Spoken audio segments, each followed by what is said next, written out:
It's funny. Yeah, because I'd like to believe that I am the virtuous one, right? Almost as if I'm the reference point by which anyone else is wrong, right, good, or bad. And it's funny because, that's not unique either. It's funny, I'm a self-centered individual. Everybody's self-centered. I don't think self-centered necessarily means, I'm bad or anything. I think it's part of human nature. I think awareness around this is really good for people. Because I think that once you're like, yeah, I'm a self-centered person, like we can work from there, and we can realign some perspective so that we don't need to act so self-centered, we can be self-centered without like acting self-centeredly, and I think about like, back to, where I came in with the virtue stuff and where, I judge you off of me and really not even off of me because I'm thinking about me and I'm like, I think I'm a good guy. I'm really riding a high today. I'm enjoying the day. I feel good about myself, feel productive, and I get this text from a friend that's, it's just agitating. It's annoying. This person's personality agitates and annoys me all the time. And I think about it and I'm like, like my patience and tolerance has dwindled with this specific personality. And I think about me and it's like, the self-centered part of me says like, yeah, this person is an annoying person. This is an agitating personality. All of your friends agree, and which is very, it's almost encouraging to continue the narrative of like, well, yeah, that person is just, they're, I'll just keep it pretty black and white here. Just, I could say that's a bad person. That's not, it's not a good person, and that could justify my behaviors, it could justify me being a dick in reaction to this dude texting me about, scheduling something that I don't even want to participate in, but I'm participating in it because, it's good for the greater good of a community I'm involved in. But, sitting here reading this text, it's just like, I got to remember like, yo, Rob, you're agitated because A, you have to do something you don't feel like doing. B,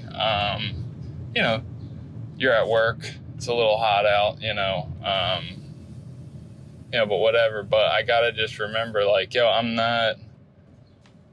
not always the good guy in every situation. And I think that like pertains to like where we're at in history too, with where we're at with Black liberation and where we're at with the pandemic and where we're at just in general as a society. It's just the whole thing of that. I'm correct. The way I'm approaching this is correct, and, I'm kind of at a point where I'm fully frustrated and annoyed with anyone, casting shade on really anyone's, either forward actions or, non-action. Like there's this weird paradox where it's like, oh yeah, you need to be, it's almost like the whole thing where you got to be like posting and reblogging all these important things all day.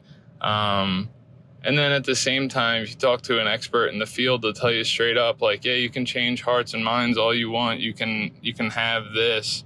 But unless there's people put into positions of power where they can change policy, none of this matters because all of this is a result. Any of the divisiveness around any of these issues, any of the back and forth, any of the confusion. It's all a result of things that come from higher up. It always has been. Like, people love to look around at each other, like as if each other are like bad or good. It's like everybody has the amount of information that they have, and they're doing the best they can with it. And yeah, some of it, the result of it is hateful or, ignorant, hypocritical, like whatever. But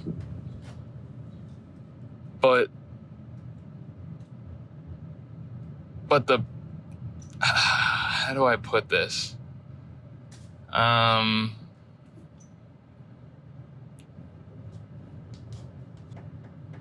It's like when we try to approach each other from the position of I am virtuous and you are not, and when we think the word accountability means that we're gonna go around like cops, like the cops we all want to defund, but we sometimes are guilty of acting exactly like, just on a much more micro level. Where we want to go around and police people's behaviors and all this shit. And it's like, what the fuck what does that lead to? It's really more divide. It's more reason for someone that, had some pretty liberal or, left opinions, to get, they said one wrong thing and got attacked by a bunch of their fellow, people that are basically fundamentally in agreement with them. But, I got attacked by all these people. And it's like, yeah, I don't even know where I stand anymore. And then all of a sudden, people are open to all kinds of other theories. And I just mean it to say, like, if you think you're winning a battle by judging somebody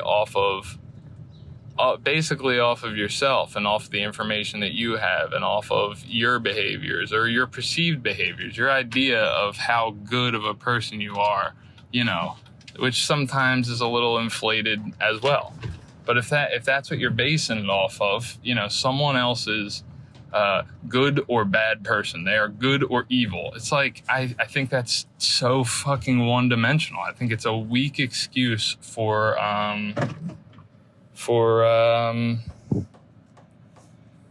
don't know. I think it's a weak excuse for a educated judgment of someone. I think it's wiser, and I think it might take more effort to come to an understanding that, like, people do the best they can with the information that they have, and we can offer new information in a loving way. A lot of people don't educate themselves enough to educate others. We read headlines and we build these, we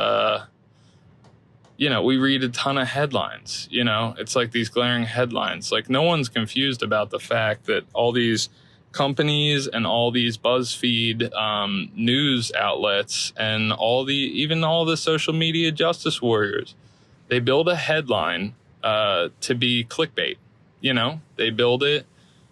They use the most buzzworthy words and the most glaring statement, and it's out of context. And people build entire personalities off of a fucking pile of these BuzzFeed headlines, and like they build an idea, like a political stance off of BuzzFeed headlines. And yeah, it's harmful, because if you want to come from a place of being educated in that way, and then you think you're going to educate someone else, like, yeah, you'll probably be ineffective and possibly more harmful. You might miseducate or misinform someone. And then you just got two confused people walking around with like second layer misinformation. It's like whisper down the lane. Like, I said one thing to tie, and then by the time it got all the way around the table, it was like a completely different statement. And I was like, where did this even come from? Did someone make something up halfway through? And the truth is, people do that too. People hear news and they throw, their opinions on it. Like they heard it broken down, stepped on 3 different ways from the source. And then they threw their paranoid spice in there, or their judgmental spice in there, and it's a mess. And I'm a big advocate for people reading books. I'm not saying I'm well aware that anybody can go write a book. I wrote a small book, so literally anyone can write a book. But for something to get published, it typically has to be vetted pretty well, and it's usually someone like authors are typically like. You have to go through such a process to become like a real legit published author that it's like, most of these sources are pretty vetted. I'm not saying there's not books that come out that are like total conspiracy theories or total misinformation, by my standards. But I'm saying like if you go around, do your homework, talk to people that you respect and get like, book references and stuff like that, you might learn some real information. And then you can take that information and this all mixing in with everything I'm always talking about with self-awareness and all this stuff, and mix all that stuff up and come to someone that you disagree with love and compassion, like some tolerance, some patience, and maybe educate them. And maybe they still hold the same opinion, but I feel like when you plant the seeds of both sides of an argument in someone that only knew the one side before, it's like at least now that person will be possibly more mindful of how they talk around, certain topics, or, they'll just be mindful maybe of, maybe they'll have a deeper understanding of, of what they're talking about. But either which way, like I don't believe that racism, could stand up if there was a full education. If everybody read How to Be an Anti-Racist by Ibram X. Kendi, Dr. Ibram X. Kendi wrote a book, How to Be an Anti-Racist. I don't believe that anyone that actually sat down, read that entire book, and actually internalized all that information and came from a place of open-mindedness and humility. Because, I was reading it and I was like, oh my God, like there's, I got jarred up. I was like, oh wow, I've been very complicit in a lot of racist and quote unquote, as he calls it, non-racist ideas. He says non-racist in quotes because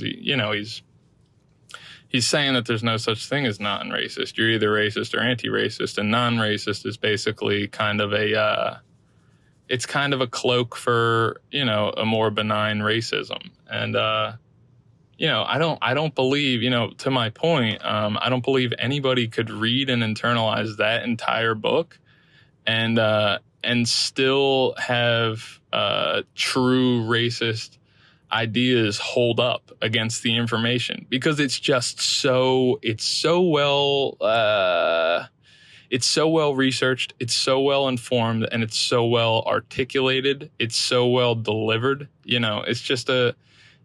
It's a great book. I'd recommend it. I should actually just say that I should headline this as Rob talks about Ibram Kendi. Yeah, I don't know. I got that text. I was mildly agitated, and it just got me thinking, and I was just, it's just funny. Like I love that dude. Now that I've like talked this all out loud, I'm just like, yeah, I love that dude. He's a knucklehead, but I'm going to show up to my commitment, and I'm going to be there, on time. I'm going to be bright-eyed and bushy-tailed. I'm going to deliver a clear message to those in attendance, and just is what it is. Another day. Anyway, signing off. Peace.